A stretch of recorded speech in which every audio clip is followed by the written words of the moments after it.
Il y a des jours où la vie bascule sans prévenir, où une seule phrase suffit à révéler ce qu'on refusait de voir depuis trop longtemps. Des jours où partir devient la seule façon de se respecter. Camille avait 42 ans quand elle a compris que l'amour ne suffit pas, que la loyauté a ses limites, et que parfois la plus grande victoire n'est pas de gagner contre l'autre, mais de se retrouver soi-même. Ceci est l'histoire d'une femme qui a choisi la dignité. Cette histoire est une œuvre de fiction. Toute ressemblance avec des personnes ou des situations réelles ne serait que pure coïncidence. Camille avait 42 ans le jour où sa vie s'est fendue en deux. C'était un mardi de septembre, l'un de ces matins où l'été s'attarde encore dans l'air, où la lumière dorée fait tout paraître possible.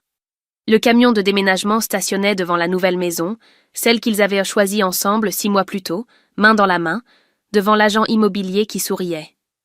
Julien avait serré ses doigts en murmurant « C'est là qu'on vieillira, toi et moi », et elle l'avait cru comme elle avait cru tant de choses pendant 15 ans. Les déménageurs suèdent sous les cartons étiquetés de son écriture soigneuse, cuisine fragile, salon livre, chambre linge de maison, chaque boîte portant la trace de cette vie qu'elle avait méthodiquement empaquetée pour la déballer dans des pièces neuves qui ne connaissaient pas encore le poids de leurs pas. Camille supervisait le balai avec son carnet à la main, cochant les éléments au fur et à mesure, parce qu'elle aimait l'ordre. C'était peut-être pour ça qu'elle avait si longtemps supporté le chaos.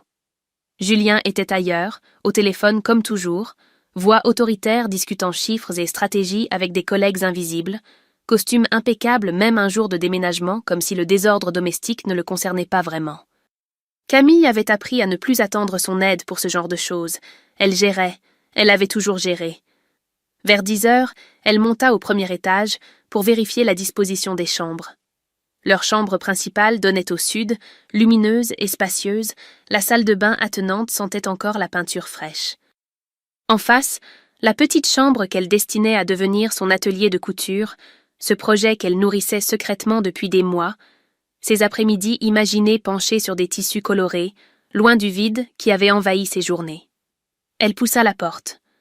Un lit médicalisé trônait contre le mur, pas n'importe quel lit.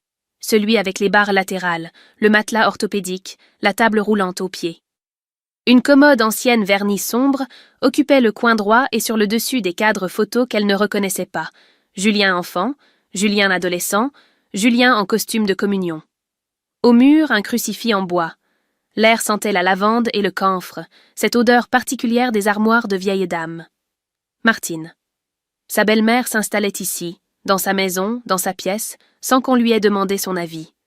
Camille resta immobile sur le seuil, carnet pendant au bout de ses doigts engourdis, puis redescendit lentement, marche après marche, main crispée sur la rampe. Julien raccrocha son appel en la voyant approcher et glissa le téléphone dans sa poche avec ce geste fluide qu'elle connaissait par cœur. Il fronça les sourcils, agacement ou inquiétude. Elle ne savait plus distinguer. Qu'est-ce qu'il y a ? Sa voix. Camille réalisa qu'elle détestait cette voix depuis longtemps, cette intonation où perçait toujours l'impatience, comme si elle dérangeait perpétuellement. La chambre du haut, celle qui devait être mon atelier. Julien eut ce mouvement d'épaule, ce haussement imperceptible qui disait « et alors ?» et sa réponse tomba plate et sans appel.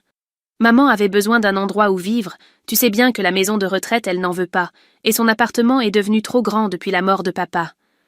Maman. Toujours maman. Martine Dufour, 70 ans, veuve depuis 2 ans, langue acérée et certitude inébranlable sur tout, la cuisine, l'éducation, le rôle des épouses, la médiocrité générale du monde moderne.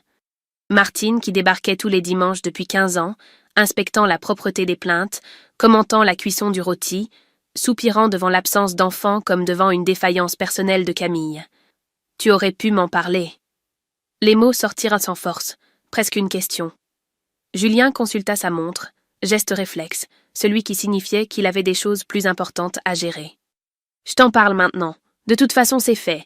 Les déménageurs ont monté ces affaires hier soir pendant que tu étais chez tes parents. » Hier soir. Pendant qu'elle dînait chez Geneviève et Robert, ses parents, pendant qu'elle riait avec sa mère autour d'une tarte aux pommes, Julien orchestrait en silence cette installation. Prémédité, calculé, accompli. Quelque chose se brisa net à l'intérieur de Camille, pas un fracas, mais une fêlure sourde et définitive, comme lorsqu'une vitre se fissure d'un bord à l'autre sans encore tomber en morceaux.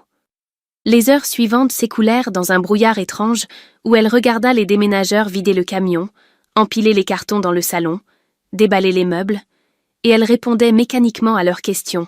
« Où voulez-vous ce buffet, madame? La table, elle va où? » Des décisions insignifiantes pour une vie qui venait de se vider de sens. Vers midi, alors que les déménageurs chargeaient les derniers éléments, Julien s'approcha avec cette décontraction qui la révulsait maintenant. « Le déménagement de ma mère est terminé ?» Camille le regarda, vraiment le regarda pour la première fois de la journée, cet homme qu'elle avait épousé 15 ans plus tôt et qui était devenu un étranger sans qu'elle s'en aperçoive. « Oui, » répondit-elle d'une voix calme qui la surprit elle-même. « Et le mien aussi, je retourne vivre chez mes parents. » Le silence qui suivit fut total, absolu, comme si le monde entier avait suspendu son souffle. Julien cligna des yeux, incrédule, puis ce ricanement sortit de sa bouche, ce rire méprisant qu'elle connaissait bien. « Tu reviendras en rampant. » Camille monta dans sa voiture où elle avait déjà chargé l'essentiel. Vêtements, quelques livres, la boîte à couture de sa grand-mère, tout ce qui comptait vraiment, et elle démarra sans se retourner, sans pleurer, parce que les larmes viendraient plus tard, mais là maintenant, elle avait juste besoin de respirer, de mettre de la distance entre elle et cette maison qui n'avait jamais été la sienne. Dans le rétroviseur, Julien rétrécissait sur le trottoir, silhouette immobile qui ne comprenait pas encore ce qui venait de se passer, et Camille tourna au coin de la rue, disparue dans la circulation de cette fin de matinée de septembre, libre pour la première fois depuis si longtemps qu'elle avait oublié ce que ça faisait. La maison de ses parents sentait le tilleul et le pain grillé, ces odeurs qui n'avaient jamais changé depuis son enfance, qui traversèrent les années comme des fils invisibles, la ramenant toujours au même endroit. Geneviève ouvrit la porte avant même que Camille ait fini de garer la voiture, et dans son regard, il n'y eut pas de question, pas de surprise, juste cette compréhension immédiate que seules les mères possèdent. Elle ouvrit les bras et Camille s'y effondra, les jambes tremblantes après ces 2 heures de route où elle avait conduit dans une sorte de brouillard, le regard fixé sur la ligne blanche de l'autoroute pour ne pas penser à ce qu'elle venait de faire. Robert apparut dans l'encadrement de la porte, cheveux gris en bataille, pull usé au coude, et il posa sa main sur l'épaule de sa fille sans un mot avant de monter à l'étage. Camille l'entendit déplacer des meubles, ouvrir des placards, installer des draps frais dans son ancienne chambre, celle qui donnait sur le cerisier du jardin. Geneviève prépara du thé à la bergamote dans la théière en porcelaine blanche qu'elle utilisait toujours pour les moments importants. Ces moments où les mots ne suffisent pas, et où les gestes disent tout. Elle disposa 2 tasses sur la table de la cuisine, ajouta des biscuits sablés qu'elle gardait dans une boîte en fer, et s'assit en face de Camille en attendant simplement qu'elle soit prête à parler. Cette première nuit, Camille s'effondra. Elle pleura tout ce qu'elle avait retenu pendant des mois, des années peut-être, toutes ces petites humiliations accumulées qui s'étaient empilées les unes sur les autres jusqu'à former cette montagne qui l'avait étouffée. Entre 2 sanglots, une pensée fugace la traversa. Au moins grand-mère lui avait laissé de quoi tenir quelques mois, ce petit héritage placé sur un compte que Julien ignorait, une bouée de sauvetage inattendue qui lui donnait le droit de partir sans ramper. Les images revenaient par vagues, Julien qui levait les yeux au ciel quand elle parlait, Martine qui critiquait sa cuisine, ses choix, son manque d'ambition, elle qui avait quitté son poste à la banque pour suivre Julien muté dans cette ville où elle ne connaissait personne. Les dimanches interminables avec Martine inspectant la propreté des plaintes, les mercredis aussi qu'elle avait imposés progressivement, et Julien qui ne la défendait jamais, qui minimisait toujours, « Fais un effort, c'est ma mère ». Au matin, le téléphone vibrait sans arrêt sur la table de nuit. Camille le prit, lut les messages qui défilaient. « Tu fais un caprice ridicule. Maman pleure, elle se sent rejetée. Reviens, on va discuter calmement. » Toujours cette même stratégie qui alternait colère et manipulation comme si elle était une enfant qu'on pouvait ramener à la raison avec les bons mots. Elle éteignit le portable et le glissa dans le tiroir. Geneviève frappa doucement à la porte et entra avec un plateau, café fumant, tartines beurrées, confiture de prunes maison dans le petit pot en verre. Elle le posa sur le lit et s'assit au bord du matelas, caressa les cheveux de sa fille comme elle le faisait quand Camille était petite et rentrait de l'école avec un chagrin. « Tu n'as pas à te justifier, ma chérie, cette maison est la tienne. » Elles restèrent là toutes les deux dans cette lumière douce de septembre qui entrait par la fenêtre et dessinait des rectangles dorés sur le parquet, sans parler, sans bouger, juste ensemble. Et Camille réalisa qu'elle n'avait pas respiré aussi profondément depuis des années. Camille ne dormait presque pas, mais Les nuits s'étiraient dans un silence épais, où chaque craquement de la maison résonnait comme un reproche, où le cerisier du jardin grattait la fenêtre avec ses branches squelettiques, et où les questions tournaient en boucle dans sa tête sans jamais trouver de réponse. Comment en était-elle arrivée là, à 42 ans, à fuir sa propre maison comme une adolescente qui claque la porte? Où était passée la femme qu'elle était à 25 ans, celle qui riait fort dans les soirées entre collègues, qui avait des projets plein la tête, qui parlait de voyages et de promotions avec cette assurance tranquille de ceux qui pensent avoir tout le temps? Les souvenirs revenaient par fragments désordonnés, leur rencontre lors d'un séminaire bancaire où Julien présentait des stratégies d'investissement avec cette autorité naturelle qui impressionnait tout le monde. Il l'avait remarqué pendant la pause café, lui avait demandé son avis, et elle avait répondu avec précision, surprise qu'il l'écoute vraiment. Les premières années avaient été joyeuses, dîners improvisés dans leur studio parisien, week-end en Normandie, discussions interminables sur l'avenir qu'ils construiraient ensemble. Puis ce glissement imperceptible, si lent qu'elle ne l'avait pas vu venir. Julien qui décidait de tout pour leur bien, l'appartement qu'ils achèteraient, les vacances qu'ils prendraient, les amis qu'ils fréquenteraient, et elle qui acquiesçait par lassitude parce qu'il semblait tellement sûr de lui. La mutation il y a 3 ans, annoncée un soir comme un fait accompli, ce n'est que provisoire, tu retrouveras du travail là-bas. Mais elle n'avait jamais vraiment cherché, s'enfonçant progressivement dans cette vie étriquée où les journées se ressemblaient toutes. Martine, qui s'invitait tous les dimanches d'abord, inspectant leur intérieur comme un général passe ses troupes en revue, remarques acides sur la propreté, sur la cuisine, sur l'absence d'enfants qu'elle commentait avec ce soupir lourd de sous-entendu. De mon temps, les femmes tenaient leur maison, et Julien qui ne disait rien, qui laissait sa mère parler comme si les opinions de Camille ne comptaient pas. Puis les mercredis aussi, puis les appels quotidiens, jusqu'à ce que Martine soit partout, présence envahissante qui avait grignoté leur vie de couple. Le matin, Camille descendait épuisée, cernée, et Robert levait les yeux de son journal en la voyant entrer dans la cuisine. Il repliait les pages soigneusement, versait du café dans une tasse ébréchée qu'elle utilisait déjà adolescente, et posait sa main sur la sienne avec cette douceur un peu rugueuse des hommes qui ne savent pas toujours comment exprimer leur affection. « Tu devrais appeler Léa. » Léa Bertrand, son amie d'enfance devenue avocate, celle avec qui elle avait partagé les bancs du lycée et les confidences des nuits blanches avant les examens. Camille hésitait parce qu'impliquer la justice, c'était rendre tout irréversible, c'était franchir une ligne qu'on ne peut plus retraverser, transformer ce départ impulsif en décision définitive.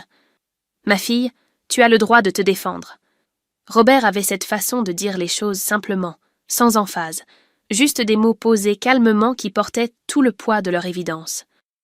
Camille regarda son père, cet homme discret qui avait toujours été là sans faire de bruit, qui avait élevé ses enfants avec Geneviève dans cette maison où personne ne criait jamais, mais où l'amour se lisait dans les gestes quotidiens, et elle comprit qu'il avait raison.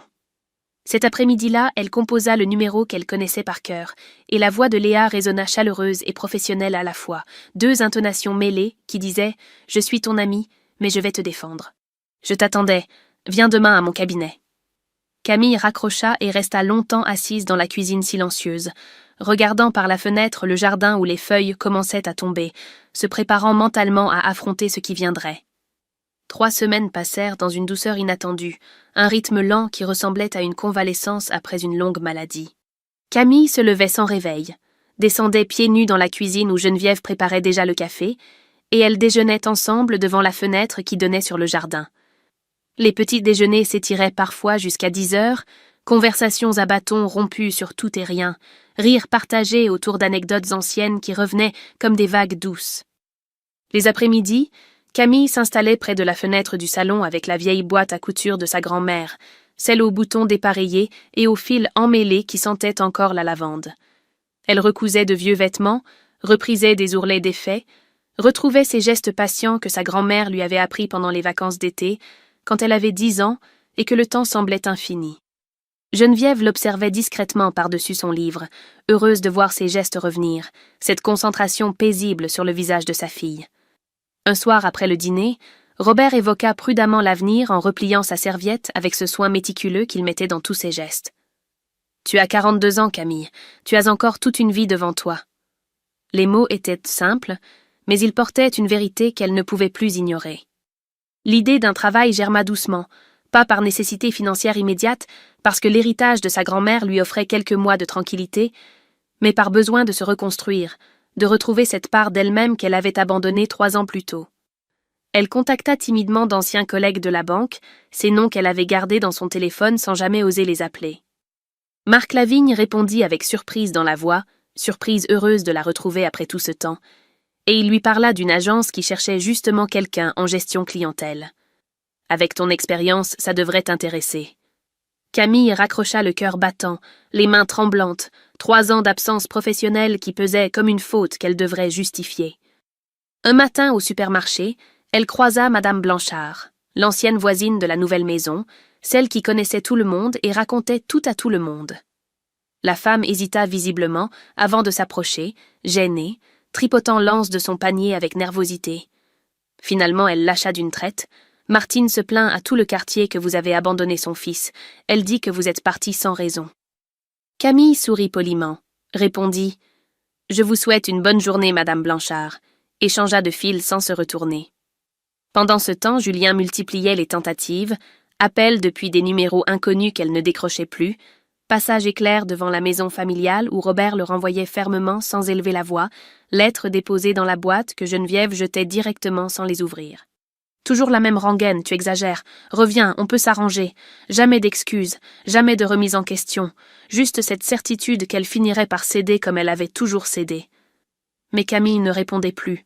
Elle avait franchi une ligne invisible, et chaque jour qui passait la rendait un peu plus solide, un peu plus sûre que partir avait été la seule décision sensée dans une vie qui en avait manqué. Camille se réveilla avec un nœud à l'estomac qui ne se desserra pas malgré le café que Geneviève lui prépara, malgré les mots d'encouragement que sa mère murmurait en arrangeant doucement le col de son chemisier. Aujourd'hui, c'était l'entretien, celui qui pourrait tout changer ou confirmer qu'elle avait eu tort de croire qu'elle pouvait reprendre sa vie en main après 3 ans d'absence. 3 ans qui pesaient comme une condamnation sur son CV impeccablement mis à jour la veille au soir. Elle avait acheté un tailleur sobre la semaine précédente, bleu marine, élégant sans être tape à l'œil, le genre de vêtement qui dit « Je suis sérieuse sans crier, je suis désespérée ». Devant le miroir de sa chambre, elle ne reconnaissait presque pas cette femme qui la regardait. Cheveux tirés en chignon strict, maquillage discret, cette armure professionnelle qu'elle n'avait plus portée depuis si longtemps qu'elle se sentait déguisée. Geneviève entra sans frapper et posa ses mains sur ses épaules, leurs regards se croisant dans le reflet. « Tu es magnifique, ma chérie. » Le trajet en voiture sembla interminable. 40 minutes sur l'autoroute, où elle répéta mentalement les réponses aux questions qu'on lui poserait inévitablement. Pourquoi ce trou dans votre parcours? Que faisiez-vous pendant ces 3 années? Pourquoi maintenant? Les mains crispées sur le volant, elle traversa la banlieue parisienne jusqu'à l'agence bancaire moderne, qui se dressait dans une zone commerciale, tout vert et acier, intimidante dans sa perfection froide. La réceptionniste la fit patienter dans un bureau vitré au 2e étage, vue sur le parking et les enseignes des magasins voisins, et Camille attendit en fixant ses mains jointes sur ses genoux, comptant mentalement les secondes qui s'égrenaient avec une lenteur insupportable. La porte s'ouvrit enfin, et Vincent Moreau entra, la cinquantaine élégante, costume gris anthracite, sourire professionnel qui n'atteignait pas tout à fait ses yeux. Il lui serra la main avec cette fermeté mesurée des gens habitués à juger les autres en une poignée de main, et s'installa face à elle en ouvrant son dossier. L'entretien commença normalement. Questions sur son parcours initial, ses compétences en gestion clientèle, ses résultats dans son ancien poste. Camille répondait avec une assurance de façade, retrouvant les automatismes du jargon professionnel, taux de fidélisation, portefeuille client, stratégie de développement. Puis Vincent posa le doigt sur la faille, cette ligne vide qui criait son absence entre 2 emplois. 3 ans sans activité professionnelle déclarée. Le ton était neutre, mais la phrase tomba comme un couperet. Camille sentit sa gorge se serrer, les mots préparés s'évaporant soudain dans le silence du bureau climatisé. Elle aurait pu mentir, inventer une formation, un projet personnel, quelque chose qui rende ce vide acceptable. Au lieu de ça, elle choisit une vérité qui lui coûta toute son énergie à prononcer. J'ai suivi mon mari muté. J'ai cru que c'était temporaire. Je me suis perdue en route. Vincent ne dit rien pendant quelques secondes, qui s'étirèrent comme des heures. Son regard scrutant Camille avec cette intensité qui la mettait à nu, qui semblait lire derrière les mots polis toute la détresse qu'elle essayait de garder enfouie. Elle sentit les larmes monter, cette humiliation de se retrouver là à 42 ans à quémander un poste qu'elle aurait obtenu sans effort 10 ans plus tôt. Elle serra les poings sous la table, ongles s'enfonçant dans ses paumes pour se forcer à tenir. Et maintenant? La question était simple, mais elle portait tout le poids de ce qui comptait vraiment. Camille inspira profondément, leva les yeux vers cet homme qu'elle ne connaissait pas, mais qui tenait entre ses mains la possibilité d'une seconde chance. Maintenant, je me retrouve. Quelque chose passa dans le regard de Vincent, un adoucissement imperceptible, comme s'il reconnaissait dans cette réponse quelque chose de vrai qui méritait d'être entendu. Il referma le dossier, et la conversation changea de ton, devint moins interrogatoire et plus échange. Ils parlèrent compétences et expérience, gestion de portefeuille client et relations clientèle. Camille s'anima progressivement, retrouvant cette passion enfouie pour un métier qu'elle avait aimé avant de le sacrifier. Ses mains bougeaient en parlant et sa voix reprenait de l'assurance. L'entretien se termina après presque 1 heure. Vincent se leva et lui tendit la main à nouveau, cette fois avec un sourire qui semblait plus authentique. « Je vous rappelle en fin de semaine, madame. » Camille sortit du bâtiment, jambes tremblantes, et s'effondra sur le siège de sa voiture sans démarrer immédiatement. Elle ne savait pas si elle avait réussi ou échoué, si ce « je vous rappelle » était une promesse ou une formule polie pour éviter un refus brutal, mais elle avait tenu debout, elle avait dit la vérité, et c'était déjà plus qu'elle ne s'en croyait capable quelques semaines plus tôt. Le lendemain matin, à 9 heures, son téléphone sonna, numéro inconnu qu'elle décrocha avec appréhension. La voix de Vincent résonna claire et directe. « Madame Dufresne, nous aimerions vous proposer le poste. Vous pourriez commencer dans 2 semaines. » Camille raccrocha et resta immobile dans la cuisine silencieuse, puis s'effondra en larmes dans les bras de Geneviève qui l'avait rejointe sans un mot, larmes de soulagement, de fierté blessée qui se réparait lentement, de peur aussi de ce qui l'attendait, mais pour la première fois depuis si longtemps, ces larmes n'étaient donc pas seulement de tristesse. 2 semaines avaient filé dans un brouillard d'appréhension où Camille avait repassé ses tailleurs, relu ses anciens manuels bancaires, imaginé 100 fois ce premier jour qui lui semblait à la fois proche et irréel. Elle avait préparé un sac en cuir noir acheté pour l'occasion, y avait rangé un carnet vierge, des stylos, une bouteille d'eau, comme si ces objets pouvaient la protéger de ce qui l'attendait. Et maintenant il était là, ce lundi matin de novembre où elle se gara sur le parking de l'agence avec 15 minutes d'avance, les mains moites sur le volant. L'accueil fut chaleureux, trop peut-être. Sourire professionnel de collègues qui la jaugeaient discrètement, poignée de main ferme, prénom qu'elle oubliait aussitôt tant son cerveau saturait d'informations.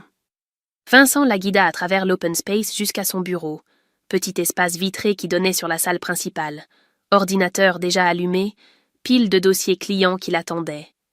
Il lui expliqua rapidement les procédures, les codes d'accès, les réunions hebdomadaires, et elle acquiesçait en prenant des notes frénétiques, terrifiée à l'idée d'oublier un détail crucial. Le premier jour passa dans une confusion épuisante où tout semblait différent de ce dont elle se souvenait. Les logiciels avaient changé, les procédures s'étaient complexifiées, même le vocabulaire avait évolué pendant ces 3 années où elle était restée hors du temps. Elle cliquait maladroitement sur des icônes, se trompait de menu, devait recommencer 3 fois la même opération sous le regard patient, mais légèrement agacé de Stéphane, le responsable informatique appelé en renfort. Sophie, une collègue de son âge aux cheveux courts et au sourire franc, s'approcha pendant la pause déjeuner et proposa de manger ensemble à la cafétéria. Elles s'installèrent près de la baie vitrée et Sophie commanda 2 salades composées sans même demander son avis, geste simple qui étrangement rassura Camille. « Tu t'en sors très bien, tu sais, le premier jour c'est toujours le pire. » Camille ne répondit pas tout de suite, picora sa salade du bout de sa fourchette et finit par avouer qu'elle se sentait complètement larguée. Sophie rit, pas méchamment, plutôt avec cette complicité de ceux qui sont passés par là. « On est tous passés par là, donne-toi le temps. » Mais le temps sembla se liguer contre elle. Le mercredi, elle commit sa première vraie erreur. Un client important, M. Ferrand, propriétaire d'une chaîne de magasins de bricolage, avait appelé pour une opération urgente sur son compte professionnel. Camille prit les informations, les rentra dans le système, valida la transaction et ne se rendit compte que 2 heures plus tard qu'elle avait inversé 2 chiffres dans le montant. Au lieu de transférer 15 000 €, elle en avait transféré 50 000, somme qui bloquait maintenant les liquidités du client pour 48 heures, le temps que le service comptabilité corrige l'erreur. Vincent la convoqua dans son bureau, visage fermé, et elle entra en se préparant au pire. Il posa le dossier sur la table entre eux, mains croisées, regard dur qu'elle ne lui connaissait pas. C'est une erreur qui nous coûte la confiance d'un client majeur, Madame Dufresne. Camille sentit quelque chose se briser en elle, toute l'assurance fragile qu'elle avait construite s'effondrant d'un coup. Elle murmura des excuses, expliqua la confusion, le stress, promit que ça n'arriverait plus, mais les mots sonnaient creux, même à ses propres oreilles. Vincent soupira, se passa la main sur le visage dans un geste de fatigue. « Je vous donne une semaine pour prouver que vous êtes à la hauteur. » Camille sortit du bureau et se réfugia dans les toilettes du 2e étage, celles que personne n'utilisait jamais. S'enferma dans une cabine et pleura en silence, front contre la porte froide, se demandant si elle n'avait pas eu tort de croire qu'elle pouvait reprendre sa vie comme si ces 3 années n'avaient jamais existé. Elle resta là jusqu'à ce que la porte des toilettes s'ouvre et que la voix de Sophie résonne doucement. « Camille, je sais que tu es là. » Elle sortit de la cabine, visage ravagé, et Sophie lui tendit des mouchoirs sans commentaire. Elles restèrent là toutes les deux dans ce silence carrelé qui sentait le désinfectant. Puis Sophie posa sa main sur son épaule. « Demain, je t'aide à reprendre tous tes dossiers. On va vérifier ensemble. Tu vas y arriver. » Cette nuit-là, Camille rentra chez ses parents lessivée, s'effondra sur son lit tout habillée et pleura encore. Pas de tristesse cette fois, mais d'épuisement pur. Cette fatigue qui vient quand on donne tout ce qu'on a et qu'on se demande si ça suffira jamais. Geneviève frappa doucement, entra avec une tisane fumante qu'elle posa sur la table de nuit et s'assit au bord du lit comme elle le faisait quand Camille était petite.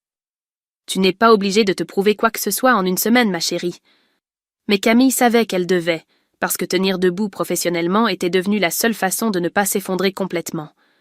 Léa avait organisé la médiation obligatoire pour un jeudi matin de décembre, 2 mois après le départ de Camille, et les jours précédents s'étaient écoulés dans une tension croissante qui nouait l'estomac de Camille dès le réveil.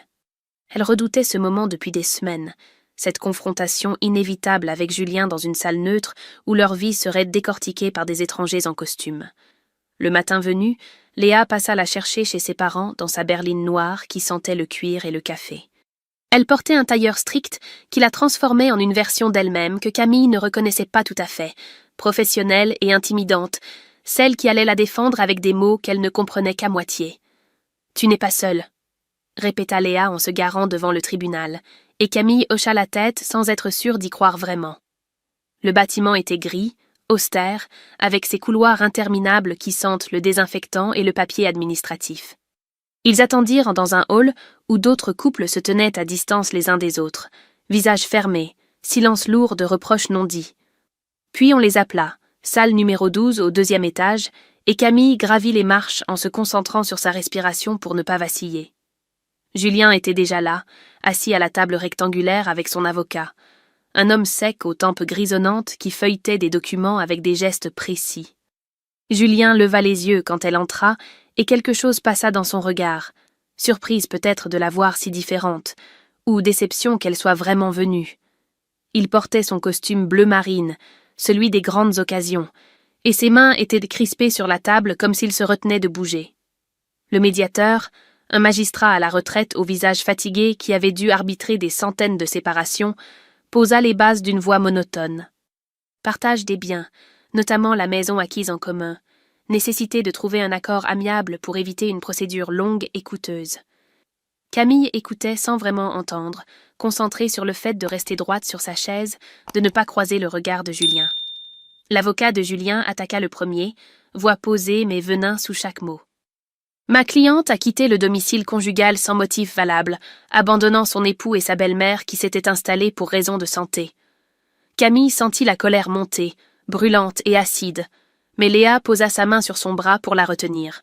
« Ce sera mon tour après. » Julien prit la parole, voix tremblante d'une émotion qui semblait sincère, mais que Camille reconnaissait comme calculée. « Elle est partie sans raison, du jour au lendemain. Je ne comprends toujours pas pourquoi. Ma mère est malade, elle avait besoin de nous, et Camille n'a pensé qu'à elle. » Il se passa la main sur le visage dans ce geste qu'elle avait vu 1000 fois, celui qui disait « Je suis dépassée par tout ça ». Léa ouvrit son dossier avec un calme glacial et déplia méthodiquement les preuves. Relevé bancaire montrant les apports financiers strictement égaux de Camille dans l'achat de la maison, courriel de Julien daté de la veille du déménagement, confirmant l'installation de Martine sans concertation, témoignage écrit de voisins attestant du climat toxique. Puis elle sortit la pièce maîtresse, le constat d'huissier prouvant que Julien avait changé les serrures de la maison 3 jours après le départ de Camille, acte illégal d'occupation exclusive. Le médiateur leva les yeux vers Julien, sourcils froncés.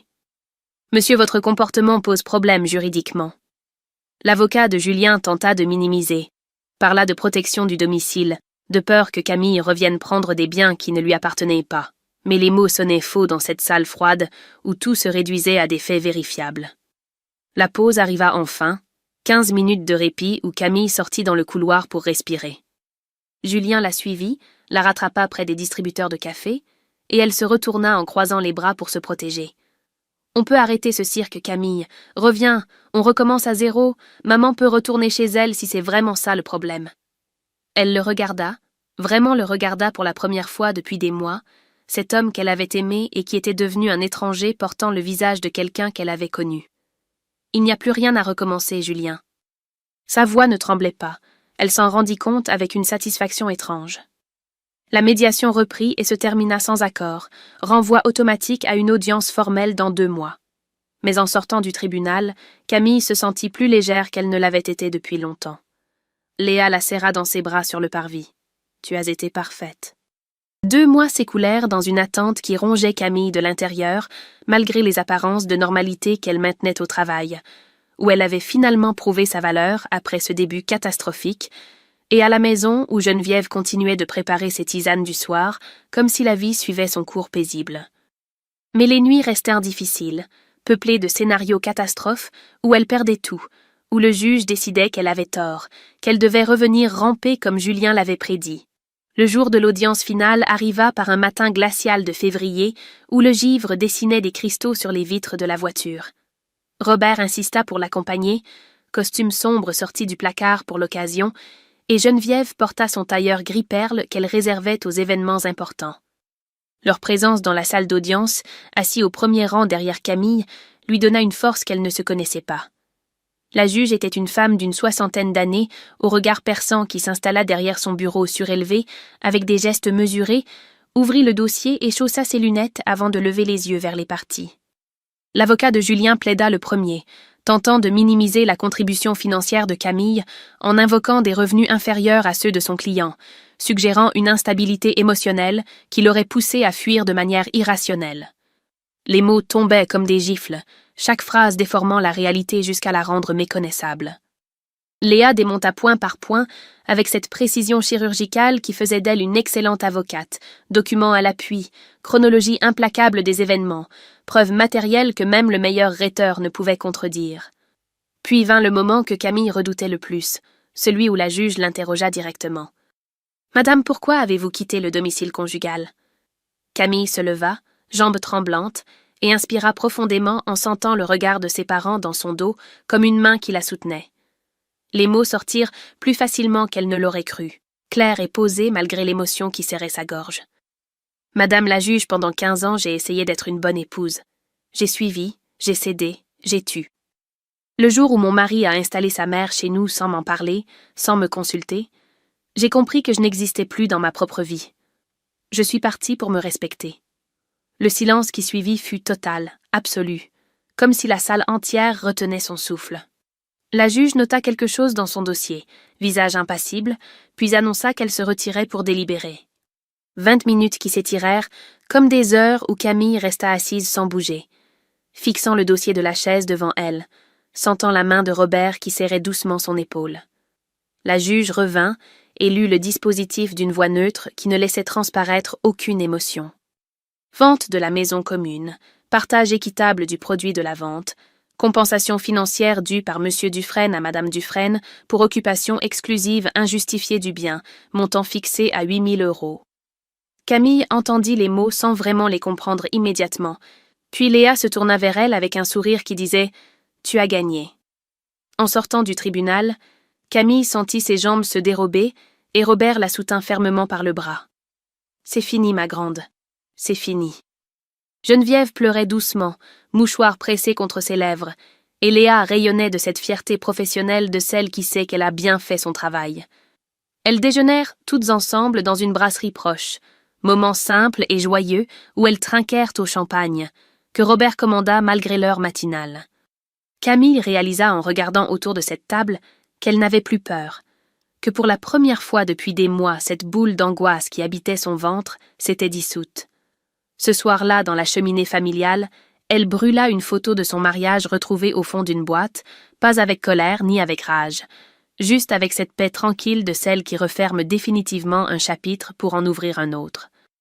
Un an s'était écoulé depuis ce matin de septembre, où Camille avait chargé sa voiture et quitté une vie qui n'était plus la sienne, et en cette fin d'après-midi d'automne, elle se tenait sur le balcon de son appartement, 3e étage d'un immeuble ancien dont les pierres gardèrent la chaleur du jour, regardant le ciel virer lentement à l'orange au-dessus des toits de tuiles. L'appartement était petit mais entièrement à elle, chaque objet choisi consciemment, chaque meuble portant sa marque et rien que la sienne. Le parquet blond craquait sous ses pas nus, le canapé en velours grenat qu'elle avait déniché dans une brocante accueillait ses soirées de lecture, et près de la fenêtre du salon trônait la table de couture de sa grand-mère, celle qu'elle avait fait restaurer et sur laquelle s'empilaient maintenant des tissus de toutes les couleurs, projets inachevés qui attendaient patiemment qu'elle leur donne vie. Des rideaux en lin crème filtraient la lumière de fin de journée, doux et légers, comme elle avait voulu que soit cette nouvelle existence. La maison commune avait été vendue en juin, procédure rapide menée par un notaire efficace qui avait divisé le produit de la vente exactement comme le jugement l'avait ordonné. Camille avait appris par Sophie, qui l'avait entendu d'une connaissance commune, que Julien et Martine avaient déménagé dans une banlieue lointaine, appartement exigu, où ils vivaient désormais ensemble, dans une proximité forcée qui les rendait fous l'un et l'autre. Ils se parlaient à peine, paraît-il, reproches silencieux et portes qui claquent, chacun rendant l'autre responsable de cette situation. Camille n'en éprouvait ni joie ni tristesse, juste cette indifférence apaisée qui vient quand quelque chose appartient définitivement au passé. Professionnellement, elle s'épanouissait d'une manière qu'elle n'aurait jamais imaginée possible. Vincent l'avait promue responsable d'équipe en juillet, reconnaissance méritée après des mois où elle avait prouvé sa valeur dossier après dossier, client après client, cette compétence retrouvée qui était revenue comme une langue maternelle qu'on n'oublie jamais vraiment. Elle dirigeait maintenant une équipe de 4 personnes, menait des réunions avec cette assurance tranquille de celle qui sait de quoi elle parle, et les compliments tombaient régulièrement, sincères et mérités. Vincent était devenu un ami véritable, pas plus. Ces déjeuners réguliers où ils parlèrent de tout sauf de travail. Cette confiance tranquille qui n'avait besoin ni de mots ni de définition. Il connaissait son histoire, respectait son rythme, et cette simplicité la touchait plus qu'aucune déclaration n'aurait pu le faire. Ce dimanche, elle avait organisé un brunch dans son appartement, première fois qu'elle recevait vraiment depuis son installation. Geneviève et Robert arrivèrent les premiers, bras chargés de pâtisserie maison et de fleurs fraîches que sa mère disposa immédiatement dans un vase. Léa suivit avec du champagne et ce rire communicatif qui remplissait toujours les pièces, puis Sophie avec sa compagne Élise que Camille rencontrait pour la première fois. Ils s'installèrent autour de la table que Camille avait dressée avec soin, nappes blanches et assiettes dépareillées chinées au fil des mois, et les conversations s'entrecroisèrent dans cette cacophonie joyeuse des gens qui s'aiment sincèrement. Robert déboucha le champagne cérémonieusement et leva son verre. « À toi, ma chérie, à ton courage. » Camille sentit les larmes monter, mais cette fois c'étaient des larmes heureuses. Celles qui viennent quand on réalise que la vie qu'on a reconstruite pierre par pierre est exactement celle qu'on voulait. Geneviève la regarda avec ses yeux brillants qu'ont les mères quand elles sont fières de leurs enfants, et murmura assez fort pour que toute la table entende. « Tu es revenue toi-même, ma chérie. » Camille acquiesça, parce que c'était exactement ça. Elle était revenue. Pas à qui elle était avant Julien, mais à qui elle avait toujours dû être sans jamais se l'autoriser. Le soir venu, après que tout le monde fut parti dans un concert de bises et de promesses de se revoir bientôt, Camille se retrouva seule sur son balcon, tasse de thé fumante entre les mains, regardant la nuit tomber sur la ville. Elle repensa à cette phrase de Julien « Tu reviendras en rampant », et un sourire étira ses lèvres. Elle était revenue, oui, mais debout, libre, entière, reconstruite de l'intérieur avec cette solidité que seules les épreuves donnent à ceux qui choisissent de ne pas se briser. Demain, Elle commencerait un cours de poterie dans un atelier de quartier, juste parce qu'elle en avait envie, juste parce que cette vie était la sienne, et qu'elle n'avait plus besoin de demander la permission à personne pour la remplir de ce qui lui plaisait. Elle n'avait plus rien à prouver, plus personne à convaincre. Juste tout à vivre, chaque jour, chaque instant, cette liberté conquise qui avait le goût du miel et de la victoire tranquille. L'histoire de Camille se termine ici, sur la promesse d'une vie enfin à soi. Et vous, qu'auriez-vous fait à sa place? Cette histoire vous a-t-elle touché? N'hésitez pas à partager vos réflexions en commentaire. Si ce récit vous a ému, pensez à laisser un like et à vous abonner pour ne manquer aucune de mes prochaines histoires. Merci de votre écoute. Prenez soin de vous.